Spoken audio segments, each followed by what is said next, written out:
Arrivé en fin d'émission dans notre pays, l'ambassadeur de la République populaire de Chine est allé faire ses adieux au chef du gouvernement Emmanuel Nadingar. Après des recherches aériennes et terrestres opérées dans les régions du Bagirmi et du Mayukébi-Est, le ministère de l'Environnement et des Ressources halieutiques livre le résultat de sa mission. Les plans bien entretenus, constat d'une équipe de la Télé-Tchad qui est descendue sur le terrain. Reportage complet dans ce journal. Madame, Messieurs, bonsoir et bienvenue dans ce journal télévisé en français que nous ouvrons par les messages de condoléances du chef de l'État adressés à son Excellence Haïli Mariam Desalegn, vice-premier ministre de la République fédérale démocratique d'Éthiopie. Monsieur le vice-premier ministre, c'est avec une vive et profonde consternation que j'ai appris la mort de M. Meles Zenawi, Premier ministre d'Éthiopie, décès survenu le 20 août 2012.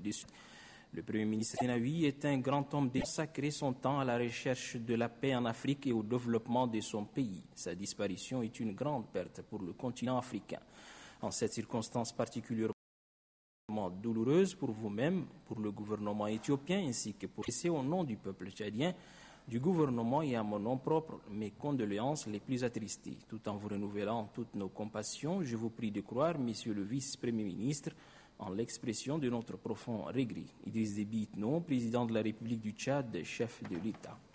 Et puis la première dame du Tchad, Hinda Déby Itno, a écrit le message suivant à son Excellence, Madame Azep Mesfin Zenawi. Très chère sœur, c'est avec une grande tristesse que j'ai appris ce matin le décès de votre illustre époux, son Excellence M. Meles Zenawi, Premier ministre de la République fédérale démocratique d'Éthiopie, décès survenu le 20 août 2012 de suite de maladie.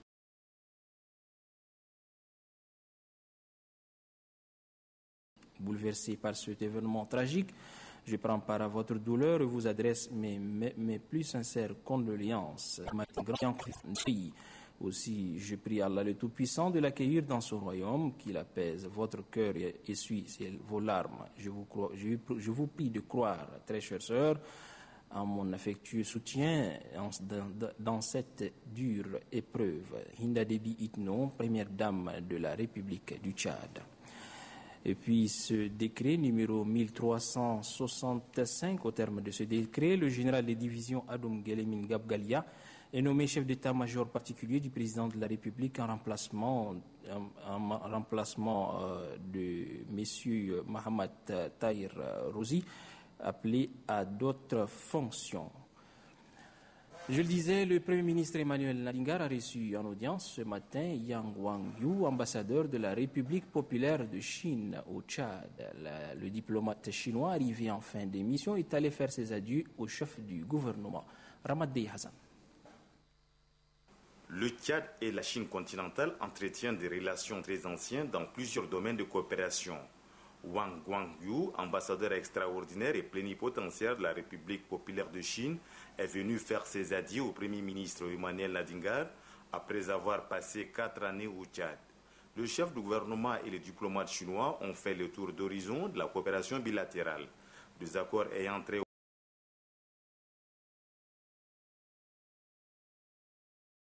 au partenariat et d'autres grands dossiers de l'heure ont été abordés par les deux personnalités au cours de cette audience. Le Premier ministre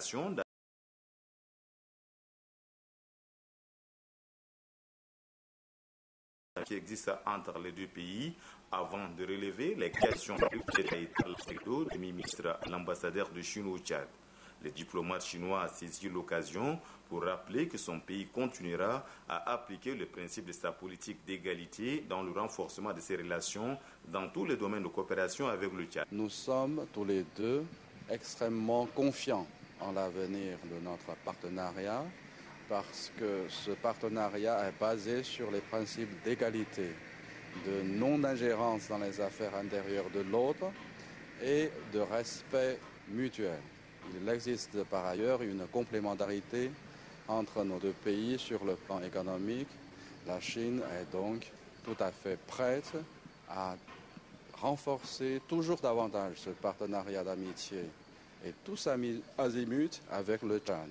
Et je crois que du côté tchadien, nos amis tchadiens sont également prêts à répondre à cet appel. Il faut noter que la République populaire de Chine intervient dans de nombreux projets, entre autres la santé, l'agriculture, le pétrole et les infrastructures routières au Tchad. Le secrétaire général du ministère de l'Environnement et des Ressources halieutiques a livré cet après-midi le résultat des recherches aériennes et terrestres à la suite du massacre des éléphants dans les régions du Mayubi-Est. Suivons ses propos. Mesdames, Messieurs, il vous souviendra que dans un communiqué daté du 16 août 2012, le ministère de l'Environnement et des Ressources halieutiques a porté à la connaissance du public que les recherches aériennes et terrestres diligentées à la suite du massacre des éléphants dans les régions du Bagirmi et du Mayubi-Est ont permis de débusquer les braconniers. Des tirs ont eu dans les août entre les malfrats et nos forces et les recherches se sont poursuivies. À ce jour, le bilan des recherches aériennes et terrestres et de l'accrochage du 15 août se présente comme suit. 65 défenses d'éléphants, 3 chevaux dont un retrouvé mort par noyade et un âne, 3 armes dont une G3, une M14 et une Belgique et qui ont été récupérées. 3 braconniers morts par noyade en tentant de se sauver des tirs nourris de nos forces. Par ailleurs, des présumés coupables d'atteinte à la protection de l'environnement et leurs complices ont été appréhendés. Il s'agit de M. Mohamed Ousmane Abadaï, Marhani Brahim, Mazou Maïnou, Adam Mahamat et Yerim Justice pour répondre de leur forfait conformément au texte en vigueur. Les recherches se poursuivront et s'intensifieront pour traquer d'autres braconniers et leurs complices afin de mettre un terme à la recrudescence des massacres comme celui qui a été perpétré dans la dernière semaine de juillet 2012 et qui a ôté de notre patrimoine naturel 63 éléphants en 2 semaines. Pour finir, nous ne pouvons nous empêcher d'adresser notre profonde gratitude aux hautes autorités pour la promptitude avec laquelle les moyens humains étaient mis à notre disposition et sans cette opération n'aurait pas eu ce succès.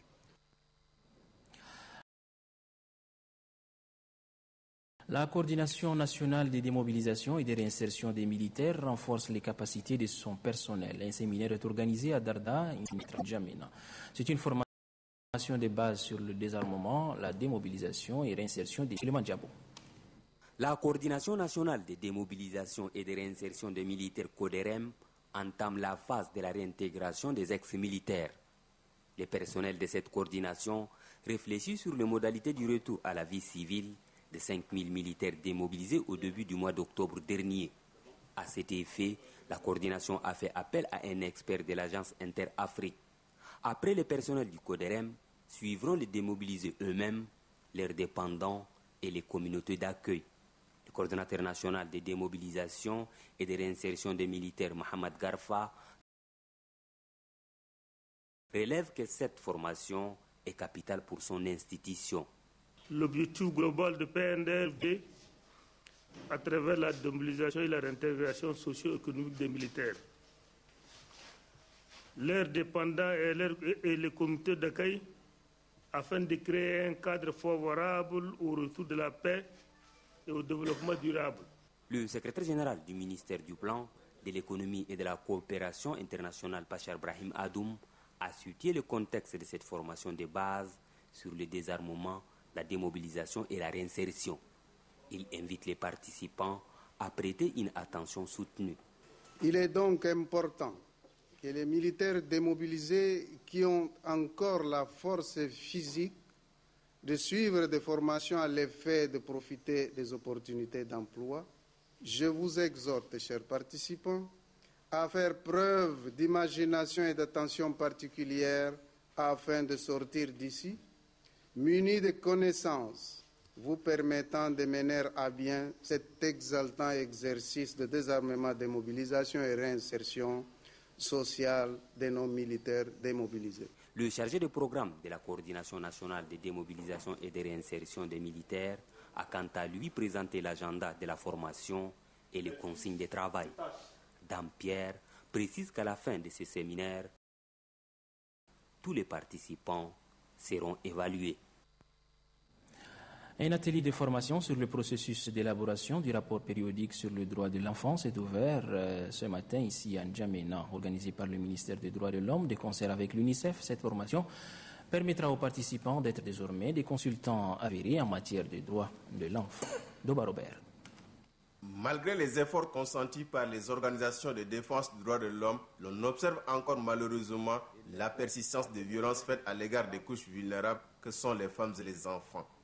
Chez les femmes, cette violence se manifeste à travers les mutilations génitales, les mariages précoces et autres violences conjugales. Et du côté des enfants, par le phénomène des enfants bouviers, la non-scolarisation des filles, la pandémie du VIH-Sida et le chômage. Pour ainsi inverser la tendance et contribuer au bien-être de ces couches vulnérables, le ministère des Droits de l'Homme, avec l'appui de ses partenaires, élabore des documents relatifs aux droits de l'enfant. Durant 3 jours, vous aurez à acquérir de nouvelles directives de rédaction des rapports de la Convention sur les droits de l'enfant, adoptée en 2005 par les Nations Unies. Pour ce faire, je vous demanderai d'être assidus aux échanges que vous feriez avec les éminents experts qui ont bien voulu sacrifier de leur temps pour vous outiller des instruments qui feront de vous, à la sortie de Siloé, des consultants avérés en matière des droits de l'enfant.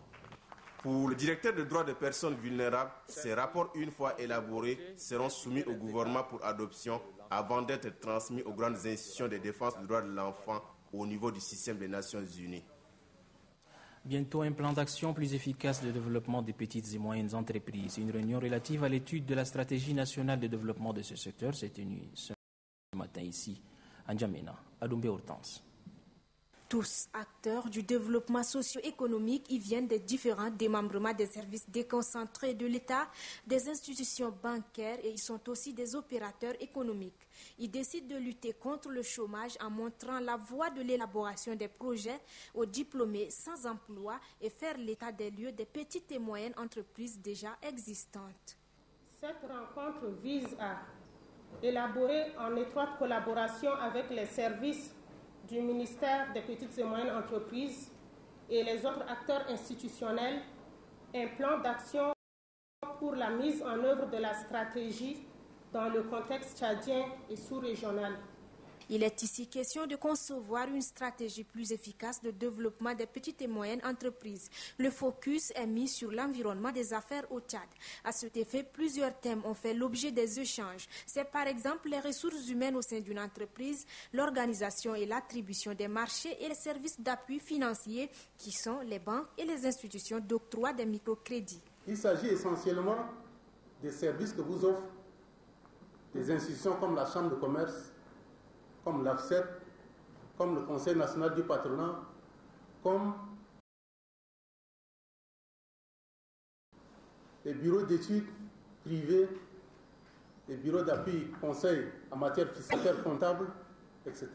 Cette réunion d'études de la stratégie de développement des petites et moyennes entreprises qui s'est déjà tenue dans les régions des deux Logones, du Moyen-Chari, du Ouada et du Mayukebi Ouest et ici à N'Djamena s'étendra dans toutes les régions du Tchad.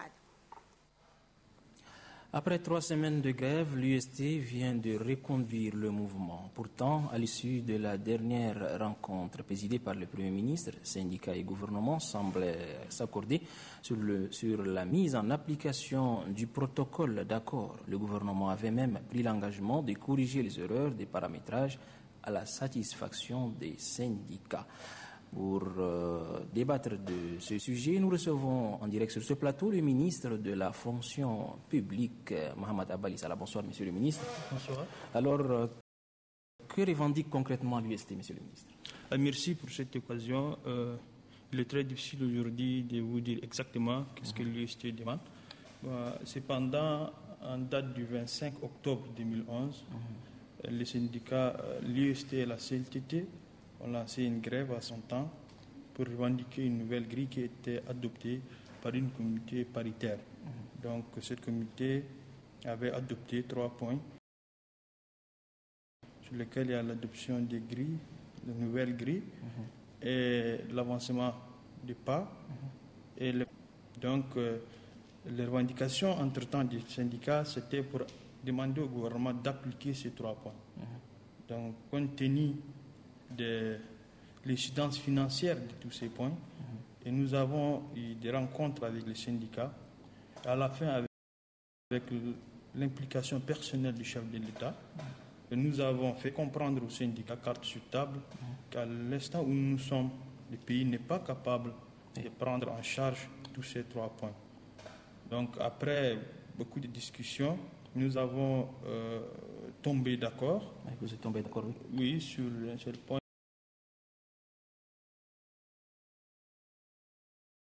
qui est l'application de ces 300 points d'indice que nous avons estimé, je me rappelle très bien, c'était à la fin de l'année 2011, où le travail sur le budget a été déjà fait. Donc, nous avons fait nos efforts, le gouvernement, appliquer les 12,5, c'est-à-dire les 2,5 milliards en 2012. Et le qui reste en 2 ans, c'est-à-dire les 40% qui voient 5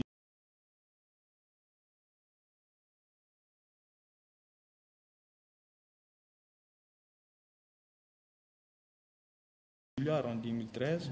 Donc c'est échelonné. Échelonné en... Donc, on a fini, le gris sera effectif. Bon, par grande surprise, aujourd'hui, les syndicats, surtout l'IST, revient sur ces points en disant qu'ils exigent les valeurs des points d'indice. Le problème des conventionnés et les 300 points d'indice. Comme vous avez demandé, beaucoup de rencontres ont été faites.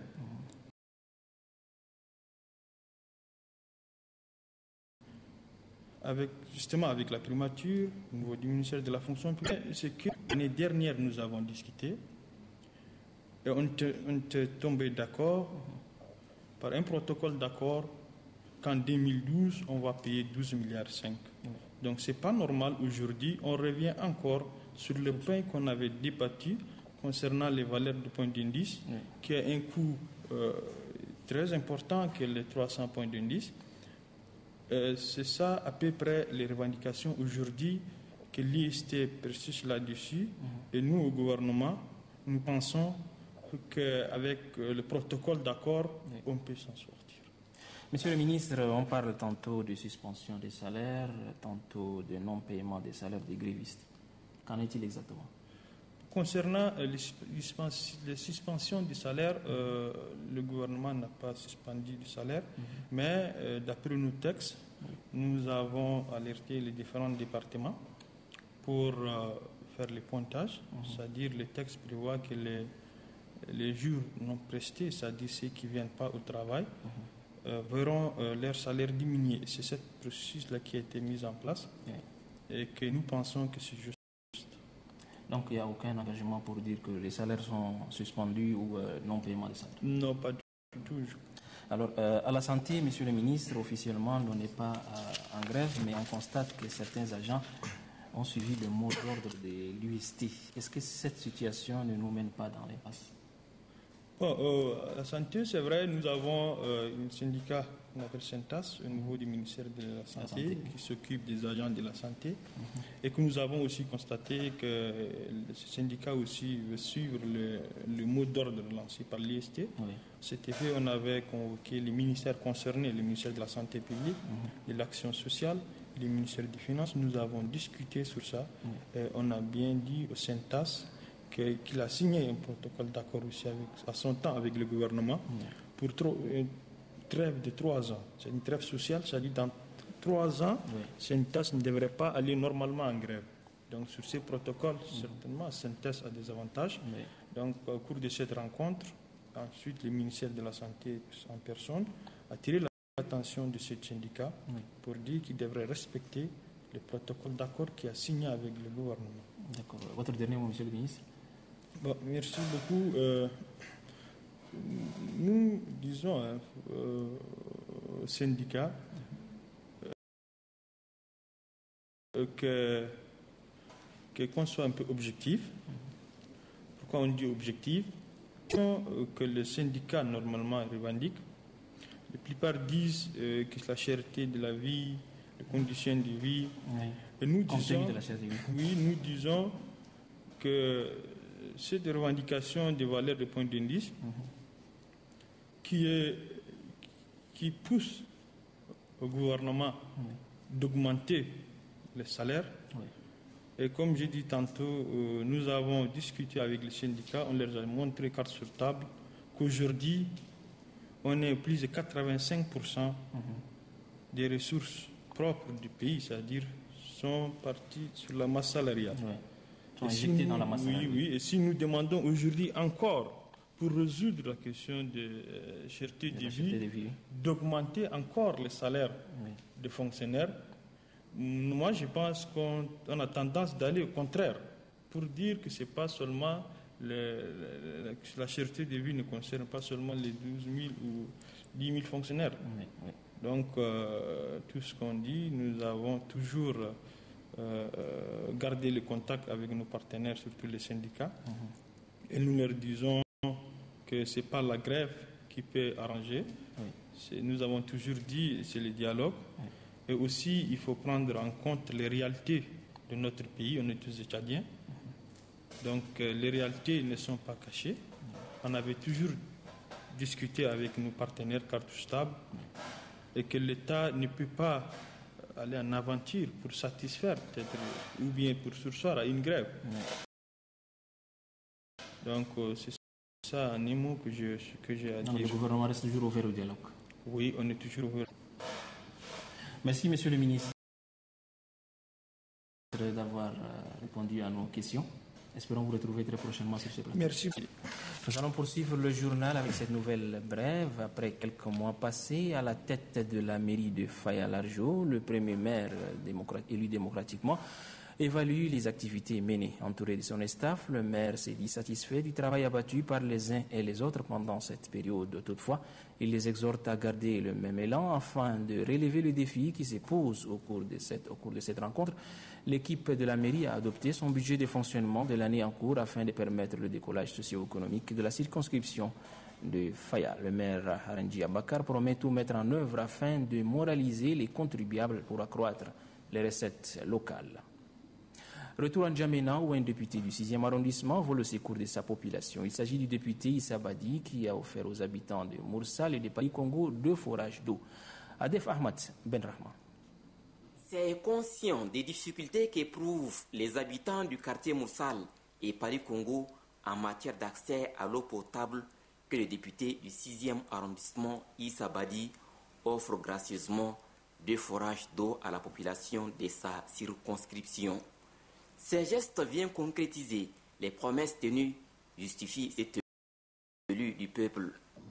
Si aujourd'hui je suis député à l'Assemblée nationale, c'est grâce à la population du 6e arrondissement. Et j'ai envers cette population une dette morale. Il vous souviendra que pendant la campagne, nous avons rencontré toutes les couches de la commune du 6e arrondissement. Nous les avons écoutées. Elles nous ont parlé de leurs problèmes, surtout le problème d'eau. Les habitants du quartier Moursal et Paris Congo se disent soulagés par l'offre de cette manne, source de vie. On n'a pas de l'eau, alors il nous a aidés. Là, on les remercie beaucoup. Pour le député Issa Badi et le maire de la commune du 6e arrondissement Hassan Mohamed Bako, ces gestes ne seront pas le dernier. D'autres actions telles que le curage des caniveaux et l'aménagement des rues inaccessibles en cette saison de pluie seront menées. La situation pluviométrique actuelle du pays est excédentaire par rapport à l'année passée. Face à cette situation, le prévisionniste de la direction de la météorologie explique les raisons de cette variation et donne des conduites à tenir dans les zones inondées. Quand la saison pluvieuse s'est installée d'une manière précoce cette année, la zone soudanaise et guinéenne ont enregistré depuis le mois de mai des pluies, d'importantes quantités de pluie. Et dès le mois de juin, le Sahel également, dans le Sahel, la saison pluvieuse s'installe. Alors que dans les années précédentes, c'est à partir du mois de juillet que la saison de pluie s'installe dans le Sahel. Mais dès le mois de juin, c'est déjà le Sahel. Et en mai, c'est déjà la zone soudanienne et soudano-guinéenne. Donc, des pluies normales. c'est des quantités les plus normales. Et il y a des conditions qui sont tellement favorables. On prend par exemple la migration rapide du front tropical que je viens d'expliquer et la bonne pénétration de l'air humide qu'on appelle communément la mousson ont occasionné des bonnes pluies sur l'ensemble du territoire. Et si on essaie de faire une comparaison, donc je dis tantôt que cette année excédentaire, partout par-ci par-là, on voit que des champs sont inondés et même des habitations. Mais quand on parle d'une bonne pluviométrie, ce n'est pas égal à une bonne campagne agricole. Vous voyez que partout, quand l'abondance nuit quand même. Et un peu partout, les champs sont inondés. Donc c'est pas une situation qui ne sera pas bien pour la campagne. Dans la zone soudanienne, les paysans ont commencé à s'aimer depuis le mois de mai et même le cercle s'en est suivi.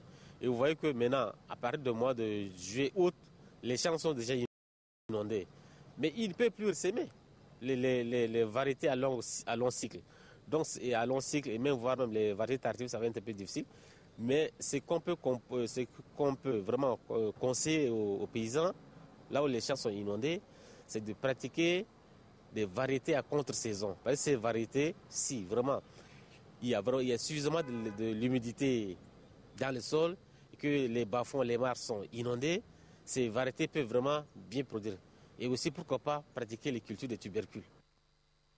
Dans le reste de l'actualité, le programme de la ceinture verte enclenché en 2008 par les plus hautes autorités dans le cadre de la lutte contre l'avancée du désert tarde à prendre corps. Les plans mis en terre ne sont pas bien entretenus. Constat de Katnobatefi. Le programme de la ceinture verte initié par les plus hautes autorités est mis en œuvre il y a de cela 4 ans. Ce programme consiste à mettre en terre des plans sur une superficie de 800 hectares aux alentours de la ville de N'Djamena pour arrêter l'avancée du désert. Pour la réussite de cette opération, qui s'étend sur une distance de 40 km, allant de Gassi à Mara, en passant par Gaoui, toutes les sensibilités ont été mobilisées. Des parcelles ont été attribuées aux institutions publiques et privées ainsi qu'aux associations de la société civile qui ont exprimé leur volonté de participer à cette lutte contre l'avancée du désert. Des jeunes et une bonne partie des habitants vivant aux environs des sites ont été recrutés pour l'entretien des jeunes plants. Depuis 2008, ce sont 457 hectares sur les 800 prévus qui sont parsemés de différents types d'arbres, notamment d'eucalyptus, de prosopis, de savonniers, d'acacia, de gomme arabique, de goyavier et autres arbres fruitiers. En 4 ans, certains arbres bien entretenus pouvaient déjà donner des fruits. Malheureusement, force est de constater que dans la plupart des parcelles, ces plants ne sont pas entretenus, ce qui fait que certains sont en lutte perpétuelle avec les herbes pour leur survie. Face à cette situation, l'on se demande pourquoi mettre ces plants en terre si on n'est pas en mesure de les entretenir. Cette nouvelle brève, Amalkher Ali, âgé de 30 ans, vient de donner naissance à un triplé, tous des garçons. C'était cet après-midi à l'hôpital de la mère et de l'enfant. La maman de ce triplé a subi une opération. Sa vie est hors de danger selon le responsable du service de réanimation, Dr Adjide Ousmane. Les 3 bébés se portent bien, affirme le médecin. Ils disposent des poids normaux et variant entre 1600 et 1400 grammes chacun. Les détails donc dans nos prochaines éditions. Un écrivain tchadien vient de publier aux éditions L'Harmattan un roman policier. Un genre littéraire auquel n'excellent pas beaucoup d'Africains. L'œuvre futuriste, quand l'évidence ne suffit plus, projette le Tchad de 2027 et figure dans la collection Les Nouvelles Lettres sénégalaises. Distingué au concours Ivoire pour la littérature africaine d'expression francophone, l'auteur nous explique le contenu de son ouvrage et ses motivations. Il est au micro d'Adou Abdelkader. C'est une œuvre romanesque, donc une œuvre de fiction, qui met en scène l'histoire d'un homme frappé par une tragédie, un drame, à savoir l'amnésie. Donc l'amnésie, cette espèce d'effacement de la mémoire, Alors, cette tragédie va l'amener à reconsidérer son identité. Parce que quand vous perdez une partie de votre mémoire, dans cette partie, une partie qui renferme votre nom, le nom de votre, le nom de votre famille, de manière générale, on se pose des questions sur son identité. Alors, partant de cette tragédie, le personnage principal, Omar, va se lancer dans une quête de sa propre identité.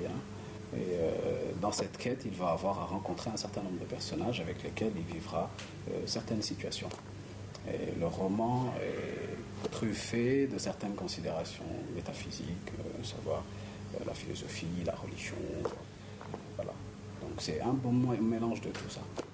Déjà, le cadre temporel, l'histoire se déroule en 2027, Tchad en 2027, donc une projection dans un autre univers. Beaucoup me demandent pourquoi 2027, c'est que déjà, d'un point de vue conceptuel, un roman policier a besoin d'un certain nombre de choses dans son environnement. Pour parler platement, il faut un environnement moderne. Donc, le Tchad tel que nous le vivons, vous le savez, ça ne nous permet pas un roman policier digne de ce nom. Donc, au-delà de ça, il y a aussi une attente. Il y a une attente. Cette projection en 2027 peut être aussi considérée comme une attente. On voudrait que le Tchad, en 2027, soit exactement comme je l'ai décrit dans le livre. Donc, c'est un challenge, c'est un pari. Et c'est un appel à la jeunesse aussi. Ma motivation, c'est peut-être l'envie de porter à l'international une autre image du Tchad, qu'une image d'un pays de guerre, etc., qu'on avait des choses à montrer sur le plan culturel. Et puis ce communiqué officiel, avant de nous séparer, le coordonnateur de l'opération Cobra dans les deux Logons, chef des missions du Logon occidental, demande aux entreprises et bureaux de contrôle dont les noms suivent de se présenter à l'équipe de contrôle et de vérification des administrations civiles et militaires au plus tard le 23 août 2012 à Mondou, dans les locaux de la délégation régionale des cadastres et de la cartographie. Les intéressés doivent être munis des marchés dont ils sont attributaires, des cahiers des clauses techniques particulières et des bordereaux des prix unitaires. Ils doivent également apporter les procès-verbaux de réception provisoire ou définitive ainsi que les ordres de services afférents à ces marchés. Il s'agit d'entreprises Foula Édifice, Gézer, Sauter, Abgron, Ancobat, Eldorado, CGCOC Tchad, Essebat, Équipement France, Al-Mourki, GDT, Necobat, Thermatech, Solvet Tchad, Sojogem, Sahara Édifice, Al-Aïsem Mbeli, Al-Khirat, Sanimex, Guéri, Al-Moubarak, Bureau d'études ASD, Yaga, Atod, Afisco, Etrico, BIDT, Ingetec, Study International, SAAI. Passer ce délai signifie un référé à cette convocation. Donc, vous expose des mesures contraignantes. Le chef de mission Cobra, ce communiqué est signé du chef de la mission Cobra dans le Dologon, Jamal Dirmi Haroun, secrétaire général adjoint, chargé de l'assainissement public et de la promotion de la bonne gouvernance. Fin de ce journal. Merci de l'avoir suivi. Très bonne suite des programmes sur Télé Tchad.